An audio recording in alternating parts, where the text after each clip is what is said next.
দেখুন, গতকাল বাংলাদেশের পরিস্থিতি আপনারা সবাই জেনেছেন এবং আমরাও এদিকে নজর রেখেছি।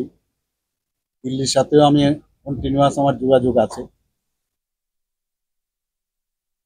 এবং আমি সবার সাথেই আমি কথা বলেছি। এখানে আপনারা এর মধ্যে হয়তো বা খবর পেয়েছেন, আমাদের চিফ সেক্রেটারি, ডিজিপি এবং আসাম রাইফেলস, বিএসএফ, অন্যান্য যারা আছেন সবার সাথে আমার কালকে একটা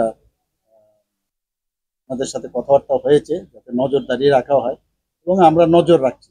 দিল্লির সাথেও আমার কথাবার্তা হচ্ছে। তো এগুলো যখন দিল্লির থেকে যে নির্দেশ আসবে সেই দিকে আমরা কাজ করব। তখন আমরা বলে দিয়েছি সমস্ত যে বর্ডারগুলো আছে যাতে কেউ না আসতে পারে সেই ব্যবস্থা আমরা করব। এই মুহূর্তে আমরা কাউকে অ্যালাউ না। ওই তো আমি বললাম তো, ডিজিপি সাহেবের সাথে কথা হয়েছে। তো ইন্টেলিজেন্ট ডিজিপি ওনার সাথেও কথা হয়েছে, বলা হয়েছে যে কোঅর্ডিনেশন করার জন্য।